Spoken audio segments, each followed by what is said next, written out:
Hi, guys. Dana and Lisa left me and Kate in charge. It's me,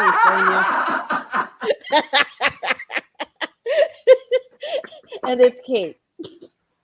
And we have our special guest, Michelle, because Michelle's just awesome and she wants to come hang with us. But before we get started, so that I don't forget, donkeys. Everybody loves a good cheesesteak. I know I do. It's like one of my go-tos at a restaurant. It really is. It's like one of my go-tos. And so Donkeys has some locations in New Jersey. They have the best cheesesteak around. You got to try them. Everybody does. So they're in Camden, New Jersey, and a couple other places. And I promise you, at the end of the broadcast, I'm going to remember where they are. Okay? Okay. Hope y'all had a wonderful Christmas if you celebrated. If you didn't, hope you had a great weekend. Guys, COVID tried its best to ruin. Oh, wait, no. Before we even get into COVID, I have to mention, we just got word, hopefully most of you know this, but John Madden suddenly passed away today at the age of 85 this morning. I think probably my first real memory of him is the Ace Hardware commercials. And then I saw him on a game with my dad one day, and I was like, oh my gosh, Dad, the Ace Hardware guy knows football. And then my dad was like, yeah, he does, and told me all about him. So rest in peace to him, and, thoughts and prayers to his family and loved ones, especially during this time of year. So yeah, I think for a lot of our audience, they're probably more familiar with like Frank Caliendo's impression of John Madden. Those 20-year-olds who don't remember him as actually a player and a coach and what he meant to football. But I was really sad about it when I heard about that today. So, yeah. Yeah, just heartbroken. I mean, John Madden and Pat Summerall were like my favorite broadcast team.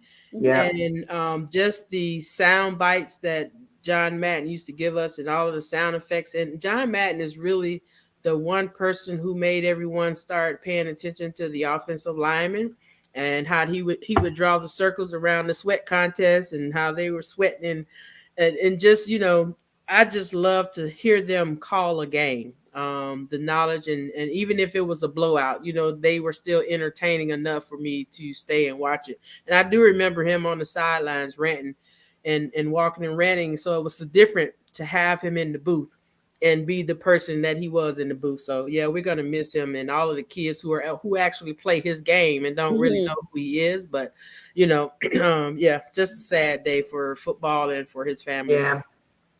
In the movie The Replacements, he was in the booth in that, and I read an article that a while ago because I love that movie.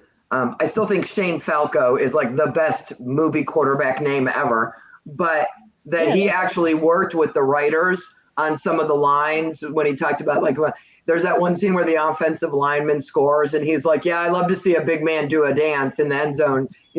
So he worked with them because he was all about the fundamentals of football and what the offensive and defensive lines mean, what those guys in the trenches mean. And he brought attention to them and really talked about them from the booth when he was broadcasting and did a lot, just to publicize, look at what these guys are doing. You don't know their names and they're not getting paid what quarterbacks are getting paid, but they are so important to the game. And I think they're still benefiting from that, from what he did for them to get them into the spotlight. Absolutely. Agreed. So yeah, sad day for the NFL world for the loss of this big institution. Okay, moving along, unfortunately, but we have to. COVID tried its hardest to take out a lot of teams this week. Oh my goodness. It's been crazy. It's been absolutely insane. I think 34 at least on some teams getting called out because of COVID. It's really we had 24 on the Browns a week ago, which led to them pushing there. So we had football like almost every day this week. I think Wednesday was the only day this week that we didn't have football. Yeah. Because they moved. So we had ended up with a couple games on Monday, a couple games on Tuesday. It didn't help. The Browns got, I think, 4 players back between if they'd have played Saturday versus the Monday game. But it's decimated teams. And then it's coming up again this weekend as well. And it's hard because the NFL they did a nice job of scheduling to put a lot of conference matchups this week and next week so that the end of the season has such huge playoff implications. Mm-hmm. And now you have teams that are crying foul because some of their key players. Baltimore had a guy nobody heard of at quarterback this week. No one. Because Tyler Huntley came down with COVID on Friday, and they had been prepping for him. I mean, there are going to be quite a few teams who I believe will miss the playoffs solely because they've got people in COVID protocol. Well, it was the wrong time of year. If Baltimore misses, it has nothing to do with COVID. It has to do with two-point conversions that they failed. So they can't blame it on that because actually those are possibly 2 wins that they may not. And I will say I do understand. You don't want to go into overtime against Aaron Rodgers, but you got to call a better play. I guess I don't know, but listen, it worked for the Bears. I'm still not sure what the Bears were thinking when they did a 2-point conversion against the Seahawks. Like, right? Just go to overtime, dog. But hey, if you make it, you're the genius. And they actually had the right play on the first call that they lost, where it wasn't a great pass, and the second one was just not a great play. If you're going to go for it. So anyway, play calling is important in those situations. It's very key. But also today, the CDC said that you only have to quarantine for 5 days. 5. There's my fingers. 5 days now. If you tested positive and you've been vaccinated and don't have symptoms, or does vaccination have? Gosh, I'm sorry, guys. I can't remember if vaccination had a role in it. I think vaccination asymptomatic is 5 days, unless you work in a job around people at risk, and then it's 7. I think. I'm like, can I just do 7 and not worry about the man? My daughter got diagnosed positive yesterday, the one that lives with us. So I am now in my house for a week. Have fun. I'm vaccinated. I feel fine. Great. But we'll see how it goes. You'll be fine. We'll be fine. But yeah, so that actually will kind of help some teams, I think, just this 5-day quarantine. That's going to help, I do believe, get more people back, obviously, in the game. Carson Wentz actually tested positive today. He's unvaccinated. I didn't see if he was having symptoms or not, but either way, he's unvaccinated. That could give it Tuesday, Wednesday, Thursday, Friday, Saturday, so that he could be back just in time. And the Colts are making a pretty big push here, guys. The Colts. Michelle told us, guys. I think that's what we're going to have one day. It's just a Michelle told us segment. I told you so. I told you so. I told you so. We need a sound bite so that when she's not our guest. When I'm not the guest, just play it like. Michelle said they were going to be better. Yeah, Michelle did say. She said it. She also said the Bears was going to win the division, but look at that one. We can't all be 100%. Exactly. I think we've been putting our podcasts up on the website, Michelle. So we started with the first one we did this season, and every day we're releasing another one. Yes. And I listened to the one where we made our division picks, and I'm going to type up exactly who picked who.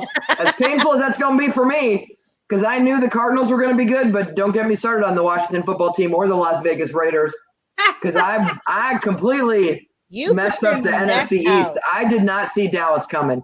Didn't see him coming. 6 weeks, 8 weeks into the season, I didn't see what we're seeing now. I didn't either. Man, I mean, you guys thought I was just being a homer, but I mean, I really did think that they could, if depending on how the defense was playing. And the offense is there. We already know what the offense can do, but I was waiting to see what the defense was going to do and what Dan Quinn was going to bring. And so I'm seeing it. I was happy about the Parsons pick. And, we knew that Diggs was going to be better this year. Randy Gregory came on late last year, and you were hoping that, so we was just waiting to see what they were going to do. If they got any help from the defense, they could be pretty good because they've been 13-3 before without the defense. So, And my fantasy defense is very thankful for Micah Parsons. He was a great pickup. I can't remember. I think I dropped Bobby Wagner and picked him up, and I was like, "Oh, me likey." I picked up the Cowboys defense on both my teams, like somewhere midway through the season. I'm like, they keep getting the turnovers. I need to try this. Let me see if this is gonna last. So, and it did. It did. So it's been kind of a crazy playoff picture, but let's see. I can't remember. I'm a bad host to this week. Well, Bruce Arians also diagnosed with. Oh, he was. Yeah, today. Yeah, today. It must have. I was about to say it must have been today because I didn't remember seeing it. Ew. But again, 5 days if he's asymptomatic. So then there you go. He's back by Sunday.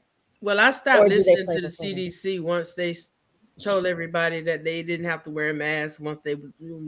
Whenever we came back out of 2020, I stopped listening to them because I'm like, I'm wearing mine. You guys do what you want. I'll keep mine on. They essentially said that, healthcare workers don't have to, you can be sick and still go to work. It's okay. Yeah. We're going to spill this tea. Oh, Lord. I have a daughter that works at a restaurant, tested positive for COVID. Her boss wanted her into work the next day. He's like, I don't care, wear a mask, get in here. I don't have enough help, get in here. She's like, why do you think I got it in the first place? Because you made 3 other people show up for work who had it. Now I have it. She wouldn't go in because let's face the other reality. He can't fire her. He don't have enough help as it is. Within days, 3 of the 5 cooks were out with it. It's like, when people get it, you need to let them stay home and be away from you and not share it with everybody else. And there are quite a few businesses out there, especially I believe in the food service industry and places like Target and Walmart and Amazon, where they're like, oh, just come to work anyway. Right. And I get that if you're 20 something and healthy, that you can get the Omicron, you've been vaccinated, you'll have very few symptoms, it'll be fine. But there are still an awful lot of people who are at risk from a health perspective. There are hospitals who don't have enough beds. There are people dying on waiting lists to get in. This is what we tried to avoid when it started. And I feel like we're getting back there again because people think, oh, it's been 2 years. It's not that big a deal. It's still killing people. And we still don't have enough room in the hospitals for the people who need treatment. So I get frustrated with things like this because I have a daughter that works at Target. I work for a truck stop chain. If I get the Rona, I can work from home and my company doesn't suffer. When Baker Mayfield and Lamar Jackson get the Rona and they're out, their entire team suffers, the company suffers, the fans suffer, Vegas suffers, fantasy football owners. Like there's a domino effect to your behavior when you're a professional athlete and you're going partying at Thanksgiving, because don't tell me it's a coincidence that all these cases cropped up 10 days after Thanksgiving. Right. You know what I mean? Like I think you have a responsibility when you have a job like that, not just professional athletes, but when you have a job where the entire company depends on you being able to actually show up and do your job in person. Baker can't work from home. Dakota can't work from home. Aaron Rodgers can't work from home. You're impacting the livelihood of everyone on your team. You are. There are an awful lot of players in the league this year who this is their last year in the league. Their career is not going another 3, 5, 10 years. This is their last year in the league. And if you miss out on the playoffs because you were missing Brandon Cooks and Dalvin Cook and Aaron Eckler and key members of your team, look at what's happening to the Chargers without Eckler. I mean, these are key components that you've had all year that you were relying on to get you to the Super Bowl. There are guys who will not be getting bonus checks or who will be getting very small bonus checks because someone else thought it would be okay to not wear a mask and go out and party and get a fake vaccination card. I know I'm on my soapbox.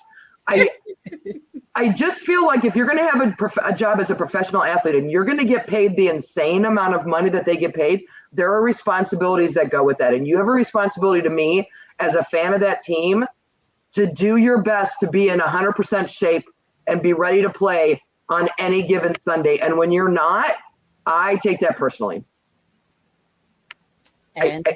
It's irresponsible, and it's not fair to those of us who work really hard for the money we make, and we spend it on you, on tickets and gear and coffee cups and whatever to support a team. Yes. And you don't feel the same way about us. Like I get loyalty. I get that a team can cut you at any time. So I get that they're not going to be as loyal to me as I am to them, but at least be loyal to the game. At least be loyal to your employer at the time and to your job in the moment, and do what you need to do so that you can actually play on Sunday. I'm sorry if that means you can't party with your boys on New Year's Eve. And they can't. Sucks to be you with your $1 million paychecks. Cry me a river. You can party when you're 40. Hell, unless you're a quarterback and your name is Aaron Rodgers or Tom Brady, you can party till you're 35. After 35, you can go out and do whatever you want. That's when what's the average football career? 28, 27? You got plenty of years to party, dudes. About 3 or 4 years. Yeah. It frustrates me. It really does. And it's not just professional athletes. There are a lot of careers where an entire department or an entire company relies on a handful of people. And when they make these decisions in their personal life that affect their health, it also affects that company. And I struggle with that. I do. Yeah. I feel like I'm being bitchy, but And then Big Rag asks, should you play players if they get the Rona, especially if they're supposed to be vaccinated? It's a I say no. situation. And I understand why I say you're suspended without pay. And until it's a union, so it's not in the contract, so they have to pay them. But that's something else I would add to the contract as well. Not only are you on the COVID list, but you're not getting paid for any games that you miss while you're on the COVID list. Especially if you pretended you were vaccinated. I was inoculated. You knew what the question was, Aaron Rodgers, and you lied. You lied, Aaron Rodgers. Discount. You lied. You lied. You know what I mean? There's got to be a morals clause or something. They've got those good behavior clauses. I mean, it's not what did the Cowboys have? Who was that receiver? They had those whole special set of rules for him. What was his name? Dez. The Dez Bryant clause. Yeah, the Dez Bryant. They had the whole set of rules for Dez. Yes. And he had chaperones and babysitters and all that stuff. We run a rehab center in Dallas. We do things big. You do.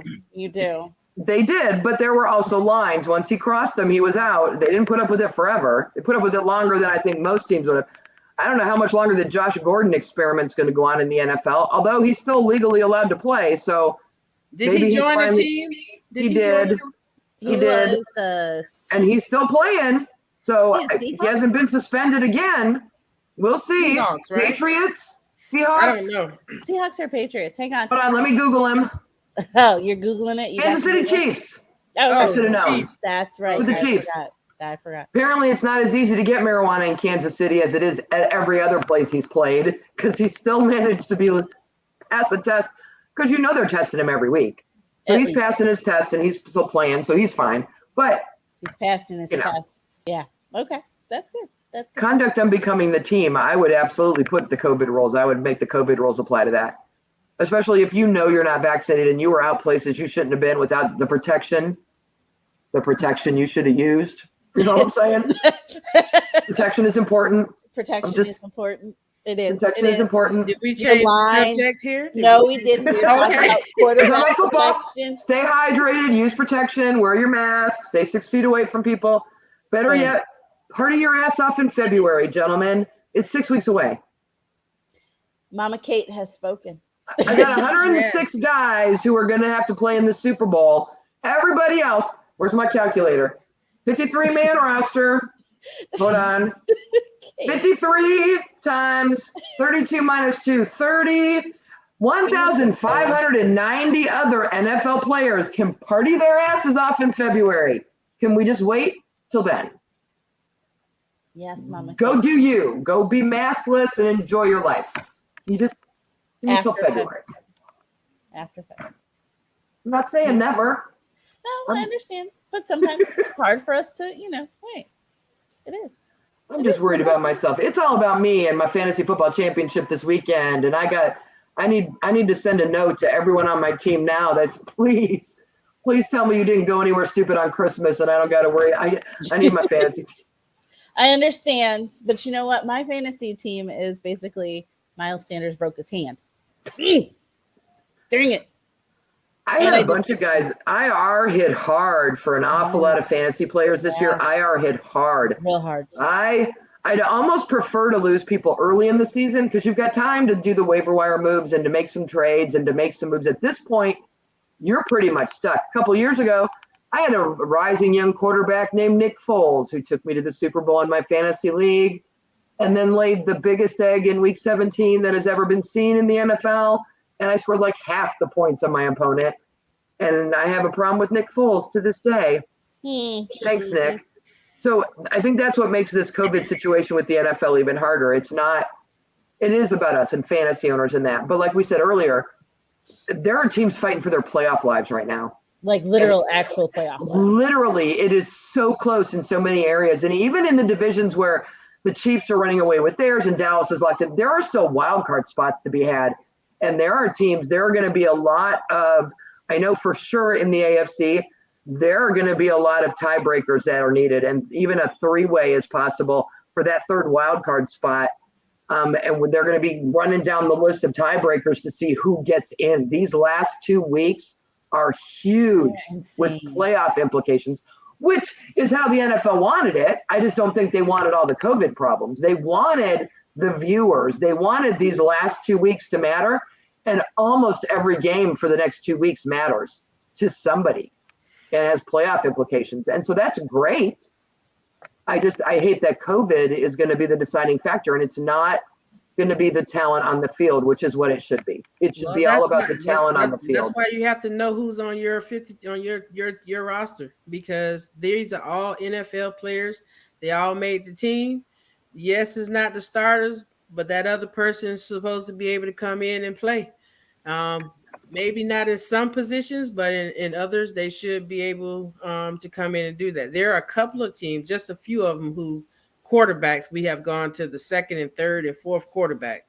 But the other players have players who they should be able to insert in or out.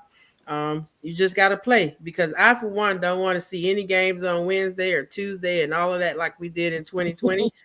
Those are not football nights. I have other things to watch besides NFL, and I don't want them on every night, because they already know if they're on, I'm going to watch the game. So I don't want it to be there. I want them to play when they're supposed to play. And if you're having COVID issues, then put the team in the hotel and isolate them. You have enough money to do that so that you can finish the season. That's where I am with it. I agree. Yeah. And Michelle is busy. She has to check her schedule before she does anything. And so that if you guys can't play, then you're losing out on Michelle. We can't have that. Look, Tuesday and Wednesday, I don't want to see any games. I don't even like Thursday games, so I'm tolerating that. I will say this year's Thursday night games were better than some prior years' Thursday games. I just think it's too early. I mean, I'm not thinking about football, and then you play Thursday, and then what? We wait till Sunday to play the rest, and now I forgot you even played. Like, I'm looking for that team. Like, when the Coast gonna play? Oh, they play Thursday. That doesn't matter. Yeah. So, we were going to look a little bit at the playoff picture coming up. I think in the AFC, if we start there in the West, Kansas City at 11-4 has got a 3-game lead. They've locked in their division. I find the AFC South very interesting, with Tennessee at 10-5 and Indy at 9-6. Tennessee has got the Dolphins this week and then Houston. And the Colts have Las Vegas, the Raiders this week, and then Jacksonville. Jacksonville's 2-13. Houston's 4-11. Like, they both have a fairly easy last week. Does Tennessee have a better chance of beating Miami, or does Indy have a better chance of beating the Raiders? Because I think whoever wins this week is good. I think they're both winning week 18, whatever that last week is. 17. Well, you have Tannehill going back to play against his Dolphins. In Tennessee, you have the Dolphins riding a 7-game win streak. So everybody's waiting for them to just fall. That game is in Tennessee. So Miami's the Fins are going out of the 80-degree weather and going into Tennessee. I will say it was in the 70s in Tennessee this week. So it's in Charlotte, in North Carolina, typically in December, that's a huge weather factor game. But it's not. I thought for sure my Browns playing Green Bay on Christmas was going to be a snowball and nothing. So here's the thing with we may be lucky. If Carson Wentz doesn't play, then that's the Colts without their starting quarterback having to go in and play the Raiders, who can be as good as you want them to be, or as bad as you think they're going to be. So you never know which Raiders team you're going to get. The Raiders are like a box of chocolates. Yeah, You never know. right. So I would go with Tennessee and Miami, because I think Tannehill will want to do well. I think that it's a kind of even matched, maybe. I mean, I think Tennessee, because the Colts, again, they may or may not be without Carson Wentz due to his COVID diagnosis. So, yeah. I mean, basically, it's not. I mean, Indy's got to win out. And if Tennessee goes 1-1, I don't know where the tiebreaker falls. But, I mean, that's going to be a close race to watch. In the AFC North, it's just a whole hot mess of 9-6, 8-7, 7-7, 7-8. My division is a hot mess. I don't know that anybody in the division controls its fate. No. If the Browns win out, they win a bunch of tiebreakers. But if Cincinnati wins out with 9 wins and gets to 11, they get the division. If they lose one, Baltimore still got a shot at it. So that division is very much up for grabs because we have a lot of division both weeks. The next 2 weeks are this week. Cincinnati has, I think, the Chiefs, and Baltimore has the Rams, or vice versa. And then it's division play for the last week. I mean, we're just ignoring Pittsburgh. I'm just assuming that they're out of it because I hate them, and I have zero problem saying that I hate them. And they have a tie, and if you have a tie, you shouldn't be allowed in the playoffs anyway. So I mean, really, because you think Detroit was getting to the playoffs, win or lose. I mean, what kind of people can't win or lose? Right. Either you win or you lose. If you can't win or lose, you don't get to you're automatically lose any tiebreaker for the playoffs because you had a tie. Right. So, I mean, so that's what that is. The AFC East, you've got the Bills and the Patriots at 9-6.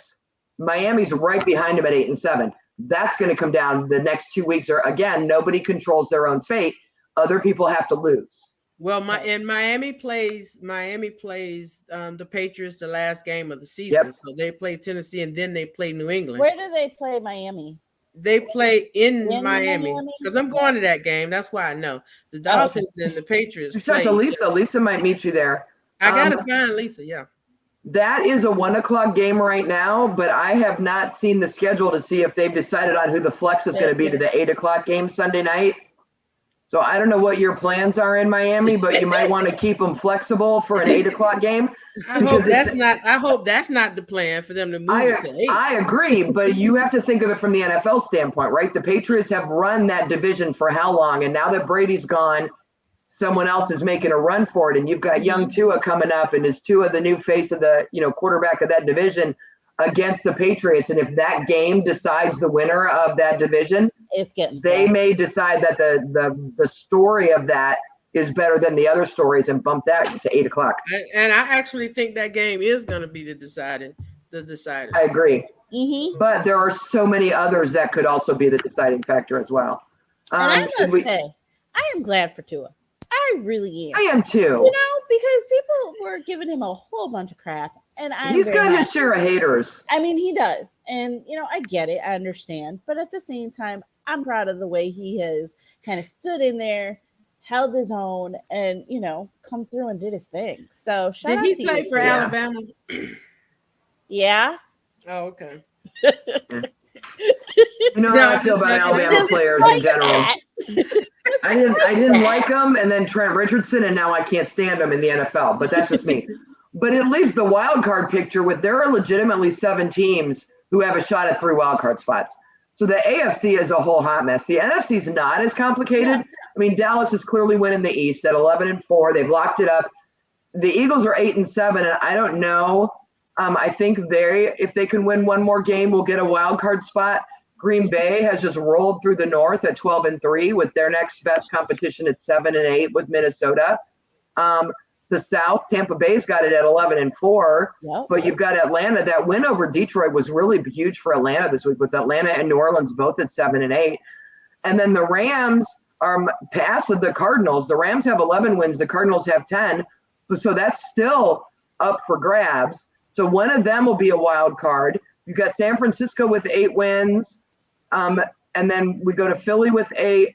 Minnesota with 7, Atlanta, and there are legitimately 6 teams in that division competing for 3 wildcard spots. It's insane when we were looking at this guy. Sonia, just 2 weeks ago, we had given some of these divisions away. We'd given the Cardinals their division, and we had declared some teams dead that I think took it personally. Apparently, they watch our podcast, and they're all like, "We see you. We're not dead. We're coming back." And it's more drama than I've seen in a long time at this point in the season, with 6, 7, 8 teams that have a legitimate shot at 3 wildcard spots. Yeah, and I think Philadelphia and, of course, San Francisco probably are the leaders. The Eagles have to play Washington on Sunday, and I think Washington is going to want to look a whole lot better than they did just this past Sunday. And it's a division rival, and but just say the Eagles don't win that game, and their last game of the season is against Dallas. And they have to play Dallas, but Dallas could possibly be resting people on that game because they won't need to play that game. They may or may not need to play that game. It just depends. Maybe Dallas needs to win out so that they can try to get home or get a home game, but they may not. And that may be a game that the Eagles can win, even if they don't win on Sunday, this Sunday. Yeah, so this week we've got Eagles at Washington, Rams at Ravens, Buccaneers at Jets. So that's probably the only game so far that means nothing. Dolphins at Titans, Jags at Patriots, Raiders at Colts. Literally, the Bucs at Jets game is the only one that means nothing from a playoff standpoint, because the Bucs have already locked in. Everybody else is still in the mix. That's crazy. And then you've got the Chiefs, Bengals, Giants, Bears. That's probably okay. There's our second game that means nothing. Nothing to anybody. Yes. So can they move the Bucs and the Jets to Thursday? I don't know. We've got Falcons at Bills, and then Texans, 49ers, Broncos, Chargers, Panthers, Saints is sketchy. Lions, Seahawks means nothing. So there's 3. Cardinals, Cowboys. Right now, the Sunday night game is Vikings, Packers. And I feel bad for the Vikings. I don't know if they have enough juice to beat the Packers, and they have to win this week if they want to have any shot at a wild card. With 7 wins, they need to get to 500, and maybe with 12 wins and being at home, maybe the Packers won't play as hard this week. Maybe they'll start resting people early, but it's a divisional game, right? And they usually show up for those. Yeah, that's your division, Sonia. They're going to want to win that. Where's the game being played? In Green Bay.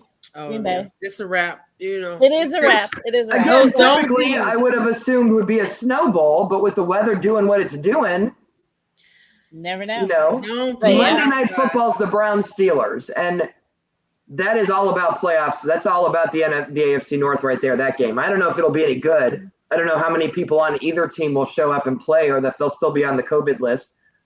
But at least it'll be interesting. But so there's, out of all the games this week, there are only 3 that don't have playoff implications. No, sorry. But I didn't mean to accidentally click that again. But that's right. Teams are pretty much playing either for draft order or playing spoiler. So I made a comment I was running the Our Turf Twitter this week for the Jets. Was it Jets-Jaguars game? I think so. And the Jags were going for it and committed a penalty on 4th and goal with no time left. And so the Jets won. And I said, they may regret this win, because that win may cost them the first pick in the draft. Because now they lose now not only do the Jags have a worse record, but now you've lost the tiebreaker to them.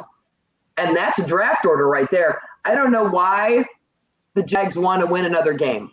Because if you look at all the teams in the NFL that are interested in the draft, the Jaguars don't need a quarterback. No, they don't. And Michelle, we've talked about this when you weren't here. This is one of the worst years for a quarterback that I've seen in college coming out for the draft. Right. If you're in the top 5 in the draft, you need to be a team who doesn't need a quarterback. And the Jaguars don't need a quarterback. They got sunshine, right? They got Trevor Lawrence.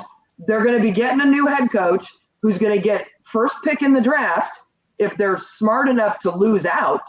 But I think that's where we're at with those 3 games is legit draft order. We may see the Seahawks picking in the top 5 for the first time in what I think is my lifetime. And if they do, they need to get an offensive lineman.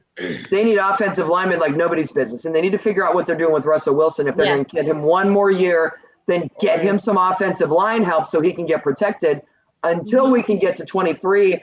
I think 2024 actually is going to be one of the best quarterback classes we've ever seen, comparable to some of the 1980, was it 87 quarterback class, and then the 2017 with Darnold and Allen and Baker and all those guys. Oh yeah. I think 24 is going to be an insane quarterback class. There were a lot of freshmen this year that either played or were redshirted and won't play till next year. We're going to see some really good quarterback play in the college game in the next 2 years. But those top 5 teams for the draft this year need to be taking somebody who's not a quarterback. And I think Jacksonville just edged out the Jets for number 1. Their schedule don't get any easier. So you have Jacksonville, you have the Jets, Detroit. Detroit can use a quarterback. Detroit could, but they could also use a whole lot of other things, you know. Yeah, and since there's not anyone that you want to pick in these top 5 picks, you know, again, you may as well go elsewhere. I agree with that. You know, if it was Miami's one of those teams who does a very nice job trading down and stockpiling picks. Yeah, they do. It would be nice if Detroit figured out how to do that. If they just understood that, listen, we either need to go sign Aaron Rodgers or sign Deshaun Watson or sign somebody to get us through a couple. And I don't care if the feminists take my girl card or not. If Deshaun Watson clears his legal issues and he's allowed to play, I would take him on my team. So if y'all can get another quarterback and buy you a couple years in Detroit and use the draft to build up your capital, offensive line, your defensive line, you could use a little help at the safety position. Like there's ways you could build using draft picks. And if you're smart, you can trade out of that top 5 for a multiple picks later, and you can get very good trench talent in the 2nd, 3rd, 4th, 5th round.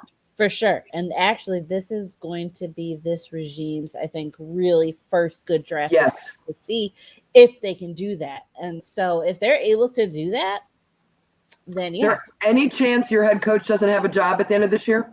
My head coach? Oh, no, he's staying. He's staying. I want him to stay. Yeah, everybody loves him. He's staying. But I don't know what the talk is in Detroit. There's been a lot of talk in Chicago about getting rid of Nagy, and I love Nagy. I don't think he's the problem at all. I would bring Matt Nagy back next year. He went for 2 against the Seahawks. Why not? The way this season's going, maybe that kept if you're going to go out, maybe that kept his job. Who knows? Who knows? But I love him. I love his energy. I love his relationship with his players. So there are a number of them that I hope stay. And there are a number of them that I think are going to be gone at the end of the year. But, you know, I'm hoping your front office then, if he stays, you're right. This draft is going to be huge from a rebuilding standpoint for Detroit, because you're going to come back with the same coach, with the same core, the same front office, and get everybody on the same page and make some smart decisions for the draft. There might be a couple of changes maybe in the offensive coordinator position. Well, we'll see. Perhaps, but we'll see. We'll see. I think that it's going to be a big year, I think, if they're really, truly, like you said, trying to make that push to change. And change the culture and bring in new people. All right, guys. New Year's resolutions for your teams. What's the New Year's? I just want to point out in the comments, Big Red said Pittsburgh is the Yankees of the NFL. Nobody is but Steelers fan like Pittsburgh. I feel like he's right. I feel like they've taken over for Patriots. When Brady was in New England, everybody hated the Patriots except Patriots fans. And I feel like that hatred has kind of mellowed and shifted to the Steelers. Because I don't know anybody who likes Pittsburgh except Steeler fans. And I feel like people have mellowed against the Patriots since Brady's gone. People have mellowed against them. They've mellowed. I would say because they had a bad season. Yeah. They had a bad season, so everyone's like, well, we don't like you. We don't hate you as much as we used to. We don't care. Yeah. So I think we kind of hinted at New Year's resolutions for some of these teams. I just want everyone in Detroit to get on the same page. Okay. You know what I mean? Like we talked about. Yeah. I got a coach. I got a front office. I'm going to get you all together. We're going to draft. We're going to be smart. We're going to do that. Yeah. I would like my Browns to make a decision about Baker and either shit or get off the pot, fish or cut bait. Either sign him or don't. I am so tired of the debate. And it's up again in Cleveland as Baker's not a franchise quarterback. He's not this, that, or the other. And you know me, Sonia, my response to that is always, then what's your plan B? Right. What's your plan B? Because I've drafted too many quarterbacks over the years. Baker just needs coached a little better, and he'll be fine. He needs to not. I get frustrated with this is a passing league. I have a running team. The AFC North, much like the NFC North, benefits when those teams know how to run the ball, because normally we have 6 inches of snow to deal with at this point in the year. You need to be able to run the ball. Can we be a running team? I need a game manager for those kind of teams. And Alex Smith, a guy who's not going to turn the ball over, who's going to be okay. But my play calling isn't calling running plays either. Now I'm just – anyway, that's my wish for my Browns. If I had a resolution for the Dolphins, it would be for people to just get off Tua's ass and leave him alone. He's doing fine. Brian Flores has done a very nice job bringing him along. So. He has done a terrible job from a PR standpoint and a tell everyone you support your quarterback standpoint, right, with taking Tua out and putting him in. But I think he's committed to him now. I think the game has clicked for him. As we've seen with 7 wins in a row, we were not at all sure what was going on with the Dolphins week 6 and 7 this year. But they seem to have figured it out. And that's my resolution for them is to just, if it ain't broke, don't fix it. And maybe a lot of teams, maybe that should be the resolution for a lot of teams. If it ain't broke, don't fix it. If it's working, just leave it alone. Don't figure it out. Get fancy. Dallas is working right now. Dakota's doing his thing. Zeke needs to run the ball a little better, but Kellen Moore is doing a very nice job with what he's doing. Don't mess with Dallas too much in the offseason. It ain't broke. Don't fix it. Let him play. Big Red says that Carolina needs to figure out their quarterback issues. Get rid of Cam. Get a top QB in the draft. If Darnold comes back healthy, because again, we talked about this too, right? How situations make so much of a difference at the quarterback position, I think, versus any other position. And that the Jets was not the right place for Sam Darnold, and how well he played those first 4 weeks in Carolina. And then everything just went off the rails, and then he got hurt, and then it went all bad. I loved Sam Darnold. I wanted him in the draft over Baker. I cried when we didn't get him, and then I'm like, all right, he's not. I'll deal with what I have. Carolina has the opportunity to now commit to him, get him healthy, get him back, and in the draft start getting him some help. Mm-hmm. You know what I mean? I will say the single smartest pick of last year's draft was getting that wide receiver for Joe Burrow in Cincinnati that he threw to at LSU. Because it gave him someone he was familiar, and it doesn't even matter that that's not the leading receiver on the team. It gave him someone in the locker room it gave him a whoopee. I think is the word Dana used. He had a whoopee. He had someone in the locker room that he was comfortable with, familiar with. It settled him down. Joe Burrow has been amazing this year. He's done. Chase has done well though. He's done. Yes, well. I have him on my fantasy team, so he's actually done well. I mean, I think going back to the Carolina Panthers, I'm not sold on Sam Darnold. I mean, of course, I have to see a lot of Panthers games, but I watched him play with the Jets, and I watched him play with the Panthers, and sooner or later, I was waiting to see the Sam that played for the Jets, and he did appear. He showed up. I think that the Panthers need a quarterback. I see that the Panthers have gotten rid of the offensive coordinator, and we'll see if that's the difference or if it's the head coach. But because I think they're on a short string, I think the owner Tepper is used to winning coming from the Pittsburgh Steelers organization, but they're also loyal in Pittsburgh and don't like to make a lot of changes too often. But he has a new franchise. He has a franchise that who is still building their fan base. And Cam Newton, although the fans were a little tired of him, he was very big in the community. They loved him, and they pretty much brought him back for the energy that he brought back. He got fans back in the arena, in the stadium. I said, but they need a quarterback, and I think the biggest part was missing for them is McCaffrey can't stay healthy. And McCaffrey is about 75% of their offense. And so when he's down, then they have an issue. They had a running back a couple of years ago who they let go when McCaffrey was hurt. And he did a really good job. I think he still gained over 1,000 yards. they're going to have to get somebody back there to run the ball because McCaffrey's not going to stay healthy. He's going to be injured every year, every time. So, and I don't think they can put the load that they've been accustomed to putting on him in his first few years. He's not going to be able to do that, handle that load, but they got to get a quarterback and they need a system. Right now, I don't even know what their system is. And I think that's their biggest. So, well, and part of that is it's Matt Rule's first year, right? It's Matt Rule's first year as their coach. This is his second season. Second season. Yep. He was there. You're right. It's his second season. I had to do math. I'm like, it was 2020. Oh, I guess that was last year. I struggle with the COVID calendar. I lose my years. So yeah, it's his second year. Ideally in the draft this year, they'll get him some offensive line help because y'all know how I feel about offensive linemen. Anybody can run the ball. We've seen it in Pittsburgh and we've seen it in New England.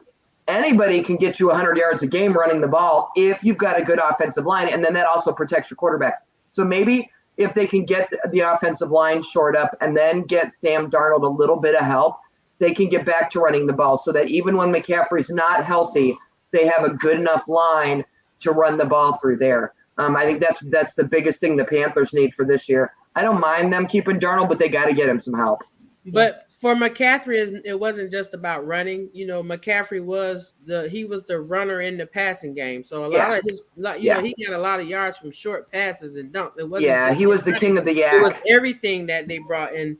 And again, at least 75% of their offense seems to go through him. Well, and that's the danger, right? Because if you go up against a defense that can take that one thing away from you. Which is what everybody did. Which is what everybody did. They're like, fine, we're going to take McCaffrey. You figure out another way to beat us. And they didn't have another way. Nope. Yeah, well, so they need another way. Sam Darnold needs options, and he doesn't have very many right now.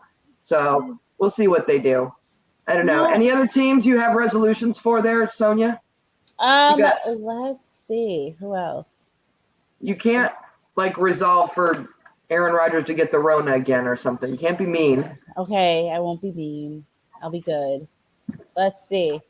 Who else resolves something? Denver resolves to have a decent team next year. Denver needs to do something. Lord. Nobody hates the Broncos more than I do. And really, I hate John Elway more than I hate the Broncos. I was about to say, you just hate John Elway. I just hate John Elway. I just feel bad because I think they're right there. I know. They're almost turning into the Jaguars for me. Because for 4 years in a row, I'm like, the Jaguars are the team to watch. They're this close. And every time they got up there, dropped back. There was one step forward and 30 steps back. And the Broncos should have been better this year, but I believe they had more people on IR than any other team. Yeah. At one point, they had more people go through COVID protocol than any other team. They have had their share of unlucky events this year, but they've got a solid core finally. They got quarterback issues, but so many teams have quarterback issues. But I think they've got, like you said, a good core. They've got a good core. And I think it's a young core. It's a fairly young core that they shouldn't have to make a lot of moves in the offseason. But I'm with you. Get out of the middle. It's like you're on a seesaw. Either just tank or get up there. Just get up there. Get up there. I think they're going to get up there. Well, they had a really tough division this year. Kansas City, of course, is at the top, but the Raiders improved so much, and then the Chargers came on strong. Yeah. I mean, they got a great little young quarterback, even though they seem to be stumbling near the end. But Denver was there, but everybody surpassed them. So now they got to rethink and reload, and that their quarterback situation, though, they haven't really had anybody since, I guess Peyton left. They went to the Super Bowl when Peyton there. And Peyton wasn't that great as a Bronco, but they had a solid core, right? They need the same kind of quarterback. Peyton was at the end of his career, and he was, I always use Alex Smith as my example, but he was a game manager. He didn't do stupid things. He didn't scramble a lot. He didn't run. He couldn't. They had a running game. They had some other thing. They had the running game. But he could still throw a ball. He could still do the bubble screen and the short, side passes. He could still hand off to a running back. If you still had to respect him as a passer. So whether he can do it or not, you had to respect the fact that he can or he could. His arm was still, even after his neck surgery and everything else, Jude could still throw a rocket down the field. So if you got a couple wide receivers that are speedy, that could get down ahead of the defense, you tire those boys out all day because they got to worry about that threat. Yep. You can't put 8 men in the box if you've got receivers like that. They need another quarterback like that, someone with an arm, but someone smart who can manage the game. And you're right. That's the last time they've had. For Seattle, and I because I love Russell Wilson, I just do, but I want it's just hard to see Seattle fall so far from the top, and I think that Russell's entire career he has been running for his life. It's like I've been watching him run and run and run around, and they will not address the offensive line. And I think this is something similar to what Dallas did when we had Tony Romo. And Jerry, we would never address the offensive line. We kept getting running backs and wide receivers. I'm like, it's not going to matter because he's running for his life. And it got to the point where he kept getting injured. He started getting injured. We didn't get anybody until his last year when he was already broken up, and it was too late. And they got the line. He had one of his best years of his career, but then he got hurt again. But that's the same thing I'm seeing for Russell. Like they won't address the offensive line, and they've had several opportunities to do so. So you're wondering now at the end of his career, because he's near the end, at least with Seattle, maybe not period, but it seems like he's going near the end. They're going to have to address the offensive line, and they probably need another receiver or so, maybe a tight end, but they need someone else that he can get the ball to. I saw that comment. I was going to tell you to pull it up, Sonia. Katie's in the chat room, Michelle. She says, "Word, Michelle, thank you." Because you're absolutely right. Seattle is one of those teams that I don't think anybody hates. They're just so likable. Pete Carroll is likable. They're mellow. They're not a team that evokes strong emotions from the people, even from their other opponents in their division, except maybe the 49ers, according to Dana. The 49ers, yeah. But I think they're one of those teams. There's probably 5 or 6 teams where the league as a whole is better, is healthier, is more fun to watch when they're good. Seattle is good. And it's just sad to see what's going on with Seattle. It really is. Because they are a talented bunch. They are.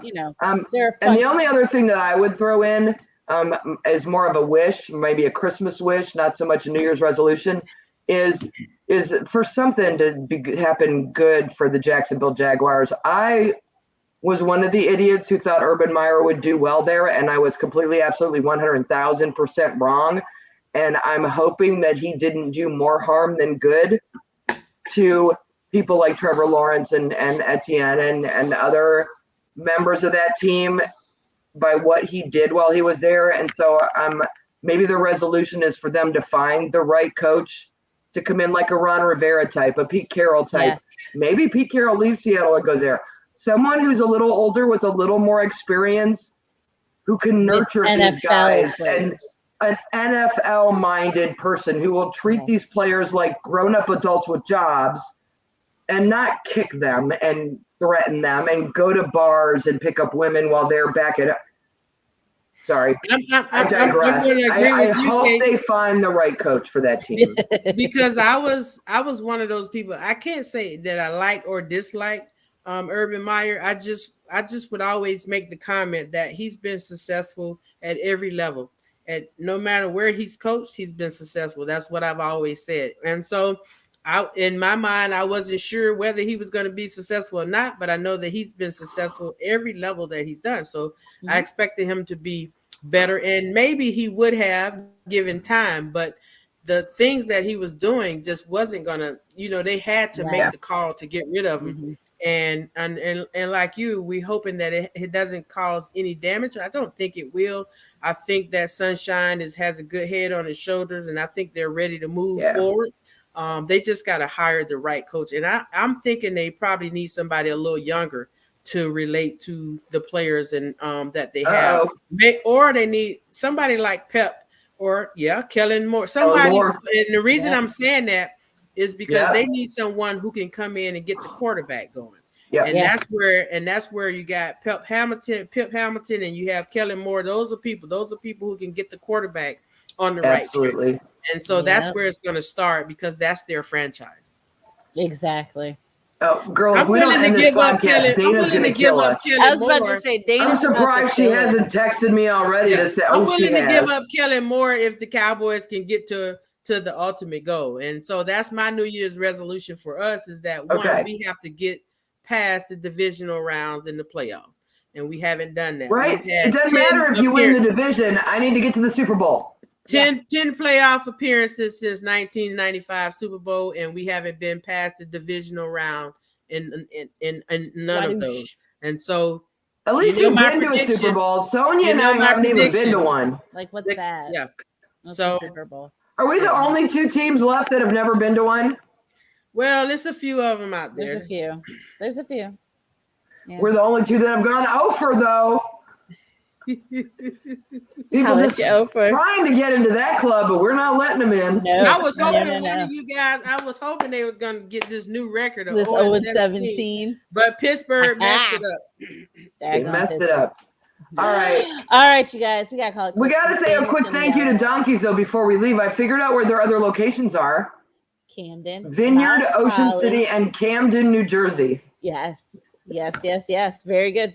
Thank you, Donkeys. Thank you, everybody, for tuning in and watching. Sorry, we kind of went too long, but it's football. It's us. We have a good time. Girls talking football. It's girls talking football. Dana's not going to let us run the show too much longer. So no, she's not. She's going to be mad. Hey, Dana. Hey, Lisa. Well, Dana's not back next week, so all right, you guys. Have a good night. Happy New Year, everybody. Happy New Year. Thank you, everybody. Peace. Peace.